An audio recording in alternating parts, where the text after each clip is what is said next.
రక్షాబంధన్ సందర్భంగా మీ అందరికీ శుభాకాంక్షలు తెలియజేస్తా ఉన్నాను.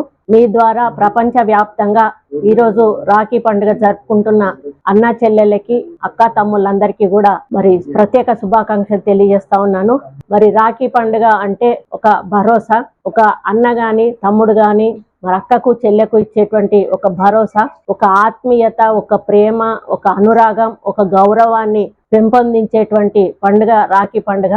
మరి తండ్రి, ఒక అమ్మాయికి ముందు తండ్రి సపోర్ట్ గా ఉంటాడు, కొంచెం పెద్ద అయినాక బ్రదర్స్ సపోర్ట్ గా ఉంటారు, ఇంకా తర్వాత పెళ్ళైనాక భర్త సపోర్ట్ గా ఉంటాడు, ఆ తర్వాత కొడుకు సపోర్ట్ గా ఉంటాడు. అంటే ప్రతి స్త్రీ జీవితంలో మగవాడి భాగస్వామ్యం అంటూ 100% ఉంటుంది. మరి ఆ విధంగా ఉండడం వల్లనే మరి మహిళకు ఒక రక్షణ అనేది లైఫ్ లో ఉంటుంది. ఆ రక్షణ ఉండాలి అని భావించి కట్టేదే ఈ రాఖీ పండుగ.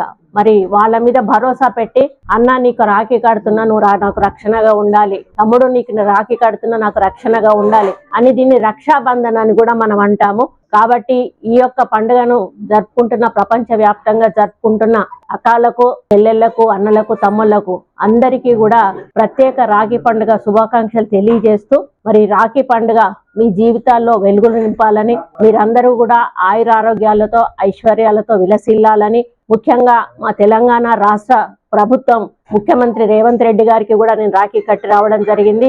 వారికి కూడా మా ఆడపడుచులందరి దీవెన కూడా ఉంటుంది. వారి మంచి సుపరిపాలన అందించాలని, తెలంగాణను అన్ని రంగాల్లో అభివృద్ధి పథంలో నడిపించడానికి వారికి శక్తిని, యుక్తిని ఇవ్వాలని, వారి ఆశీర్వాదం కూడా మా ఆడపడుచులందరి మీద కూడా ఉండాలి అని చెప్పి మరి కోరుకుంటూ, మళ్ళీ ఒకసారి మీ మీడియా పరంగా ప్రపంచ వ్యాప్తంగా రాఖీ పండుగ జరుపుకుంటున్న ప్రతి ఒక్కరికి కూడా రాఖీ పండుగ శుభాకాంక్షలు తెలియజేస్తూ సెలవు తీసుకుంటా ఉన్నాను.